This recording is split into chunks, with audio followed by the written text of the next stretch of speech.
Hi friends, నమస్తే. మరి మనందరం కూడా పెళ్ళిళ్ళు చేసుకున్నాం. అలాగే మనందరం కూడా పెళ్లి చూపులకి వెళ్ళి మన భార్యను చూసి మనం పెళ్లి చేసుకున్నామండి. పెళ్లి చేసుకునే ముందు మనం మన పెద్దలు అమ్మ నాన్న అందరూ కూడా మనం వెళ్ళి ఆ పాప బాగుందా లేదా చూసి మనకు నచ్చి పెళ్లి చేసుకున్నాం. ఎలా పెళ్లి చేసుకున్నాం? బ్యాండ్ మెరాలతో మనకు నచ్చి పెళ్లి చేసుకున్నాం మన భార్యని. కోపం వచ్చినప్పుడు అందరం కూడా ఏదో ఒకటి నేను తిడతా, మీరు తిడతారు, అందరూ కూడా ఏదో ఒకటి మన భార్య అని మనం ఏదో ఒకటి కోపం వచ్చినప్పుడు అంటూ ఉంటాం. పాపం అలా పడేది మన భార్య, మన నమ్మి వచ్చిన మన భార్య మాత్రమే.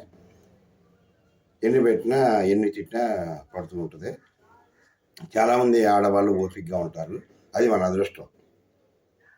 కొంతమంది ఆడవాళ్ళు ఎంతో తెలివిగా భర్త కోపపడినప్పుడు మన భార్య కాసేపు సర్లే అది ఇది అని కొంతమంది జోకులు వేసుకుంటా ఏదో చెప్తూ ఉంటారు. అలా కొంతమంది అంటే మన అదృష్టాలు మన భార్య అని చెప్పుకోవచ్చు. కొంతమంది విషయాల్లో చాలామంది కూడా ఆ మాట చెప్పుకోవచ్చు, దానికి సిగ్గుపడే పని లేదండి. అలాగే మన భార్యని మనం కోపడినప్పుడు అన్న ఆ తర్వాత మన భార్యని మనమే గౌరవించి మనమే ప్రేమగా మనమే ఆప్యాయతగా చూడాల్సిన బాధ్యత ప్రతి ఒక్కరి మీద ఉంది. మన భార్యను మనమే గౌరవం చూసుకోవాలి. కోపంలో అంటుంటూ సహజంగా మీరు అంటారు, నేను అంటాను.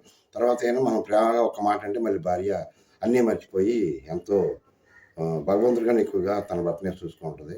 అలాగే మనం కూడా మన భార్యని గౌరవించుకొని చూసుకుందాం అని చెప్పి నేను మీ అందరికీ మనం చేసుకుంటున్నాను.